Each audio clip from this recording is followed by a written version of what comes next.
जबलपुर की घमापुर पुलिस ने एक नकली सब इंस्पेक्टर को गिरफ्तार किया है, जिसने कि फेसबुक के माध्यम से एक युवती के साथ ठगी की वारदात भी की। बेलखेड़ा थाने के रहने वाला भागीरथ चौधरी ने घमापुर इलाके की युवती से फेसबुक के माध्यम से दोस्ती की, जिसमें बताया कि वह जवेरा थाने में सब इंस्पेक्टर के पद पर पदस्थ है। यही नहीं, उसने महिला से शादी के नाम पर कुछ पैसे भी ले लिए। बाद में जब महिला को उसकी असलियत पता चली तो उसने घमापुर थाने में शिकायत की। उसके बाद घमापुर पुलिस ने मोबाइल लोकेशन के आधार पर आरोपी भागीरथ को गिरफ्तार किया और उसके पास से 25,000 रुपये भी जब्त किए। फिलहाल पुलिस आरोपी से पूछताछ कर रही है, लेकिन यह घटना उन लोगों के लिए सबक है जो फेसबुक से दोस्ती करते हैं और उसके बाद ठगी का शिकार हो जाते हैं। एक हमारे थाना घमापुर अंतर्गत शीतला माई में जिससे फैक्ट्री में रहती हैं चित्रा भदौरिया, उनकी फेसबुक के माध्यम से एक लड़के से दोस्ती हुई और वो आपस में बात करना शुरू किए।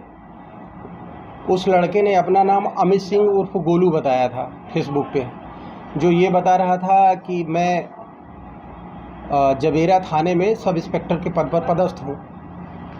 और वो लड़की भी अनमैरिड थी, शादी वगैरह उसकी नहीं हुई थी उसके साथ। तो वो लड़की और लड़के की काफ़ी करीब मुझे लगता है 3-4 महीने से वो बता रही है लड़की कि 4 महीने 5 महीने से हमारी उस लड़के के साथ फेसबुक और मोबाइल फ़ोन से उनसे बातें वगैरह हो रही थी। उस लड़की की और लड़के की दोनों की दोस्ती फेसबुक के माध्यम से होती है और बाद में बात होते होते लड़के ने लड़की से शादी करने की इच्छा जाहिर की। लड़की क्योंकि अनमैरिड थी और उसने फिर लड़की ने भी बताया था, क्योंकि लड़का सब जवेरा थाने में सब इंस्पेक्टर है, अपने आप को सब इंस्पेक्टर बता रहा है। तो लड़की अपने पिताजी लोगों से बात की और लड़के को अपने पिताजी से मिलवाने के लिए घर पे बुलवाया, जहाँ पर लड़के का बाप, लड़के के पिताजी और उसके चाचा का भाई और स्वतः ये गया था। लड़का, ये चित्रा भदौरिया और ये जो हमारे मामले का आरोपी है, ये एक दूसरे को पहचानते नहीं थे, आमने सामने इनकी मुलाकात नहीं हुई थी, सिर्फ फ़ोन पे बातें हो रही थी इनकी। और क्योंकि लड़की जो थी वो पहचानती थी उसको अमित सिंह के नाम से, जो जवेरा थाने में सब इंस्पेक्टर है। फ़ोटो वगैरह उसने उस लड़के ये जो आरोपी है, इस आरोपी ने दूसरे लड़के की फ़ोटो जो सब इंस्पेक्टर है अमित सिंह है, उसकी फ़ोटो उस लड़की को दिया था व्हाट्सएप के ऊपर, और जो भी चैट वगैरह कर रहा था तो स्वयं की फ़ोटो बता करके उसने दिया हुआ था। बाद में फिर जब इनकी शादी वगैरह की बातें लड़की के घर पे आकर के जो आरोपी के पिताजी हैं वो आकर के बात किए हैं। बात करने के बाद फिर उस लड़के ने लड़की से मिलने की इच्छा जाहिर की। तो लड़का कुछ दिनों के लिए टाल मटोल किया है। उस दौरान लड़के ने ज़मीन खरीदने के नाम पर उस लड़की से पैसे की मांग की। तो लड़की ने पहली बार में 90,000 रुपये, दूसरी बार में 60,000 रुपये और तीसरी बार में 32,000 रुपये उसके अकाउंट में ट्रांसफ़र किया, अपने अकाउंट से। जब ये पैसे वगैरह उसके खाते में चले गए थे तो फिर लड़की, क्योंकि शादी इनकी फ़िक्स हो गई थी, तो लड़की ने बोला कि भाई मैं आपसे मिलना चाहती हूँ। तो वो लड़का फिर आकर के जो अपना घंटा घर के पास इंडियन कॉफ़ी हाउस है, वहाँ पर लड़की और ये लड़का दोनों आमने सामने होते हैं। तो लड़की लड़के को देख करके बोलती है कि जो फ़ोटो तुमने मुझे भेजा था वो तो तुम हो नहीं।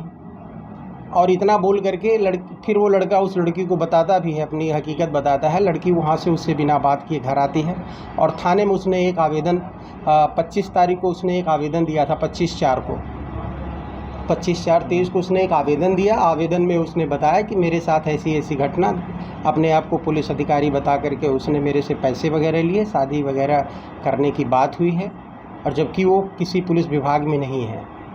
इसके बाद पुलिस ने इस मामले पर तुरंत संज्ञान लिया। उस आरोपी की CDR वगैरह, क्योंकि मोबाइल नंबर जिस पे बात करती थी लड़की उससे, उसके मोबाइल नंबर वगैरह लिए, मोबाइल नंबर पर उसकी CDR वगैरह निकाली। CDR निकालने के बाद जब हमको यह स्थापित हो गया CDR के माध्यम से कि यह आरोपी जो भागीरथ चौधरी है, जो मैली गांव का रहने वाला है, थाना बेलखेड़ा लगता है, तो उसके बाद फिर हमने उसकी तलाश वगैरह की और अपराध पंजीबद्ध किया। अपराध पंजीबद्ध करने के बाद फिर हमने उसकी टावर लोकेशन वगैरह CDR के माध्यम से उसकी फिर तलाश की, जो हमें अंधुआ गांव संजीवनी नगर के थाने के अंतर्गत आता है। वहां पर अशोक बर्मन के किराए के मकान में ये रहता है। वहाँ पर जा कर के हम लोग आज आज सुबह के करीब 10 बजे, साढ़े 9-10 बजे के करीब वो हमको मिलता है वहाँ पे। तो उससे फिर घटना के संबंध में हम पूछताछ करते हैं। लड़का अपना घटनाकारी स्वीकार करता है और उसके घर के पास उसने बताया था कि जो लड़की से हमने पैसे वगैरह लिए थे उसमें से 25,000 रुपये उसके पास वहाँ पर थे। तो वो पैसे हम जब्त किया है। उसके 2 मोबाइल हमने जब्त किया है, जिसमें से लड़की ने जिस उसके अकाउंट में जिस पैसे का ट्रांजैक्शन जो किया है, तो वो मोबाइल जब्त किए हैं। लड़का अपने आप को पुलिस अधिकारी बता रहा था, तो उसके ये पुलिस के बेल्ट हैं, उसके जूते हैं, उसकी ये ड्रेस वगैरह हैं, ये हमने जब्त किया है। और ये 2 मोबाइल उसके रखे हैं, ये मोबाइल वगैरह हमने उसके जब्त किए हैं। उसके आधार कार्ड वगैरह, एटीएम वगैरह जिससे वो पैसे को निकालता था, वो अभी जब्त किए गए हैं। और आरोपी द्वारा ये बताया गया है कि शेष जो बची हुई रकम है वो बेलखेड़ा के सेंट्रल बैंक शाखा में, वहाँ पर वो बाकी बची हुई रकम जो है वहाँ रखी हुई है। तो आज हम उसको माननीय न्यायालय के समक्ष पेश करेंगे और न्यायालय से पीआर प्राप्त करने का निवेदन करेंगे। और पीआर प्राप्त होने के बाद फिर हम उससे जो आगे की कार्रवाई है जब्ती की, वो पैसे वगैरह जब्त करेंगे। सर, आपका नाम है? मेरा नाम उप निरीक्षक दिलीप मिश्रा है। थाना गंगापुर में मैं पदस्थ हूँ। जबलपुर से आशीष बात्रे की रिपोर्ट।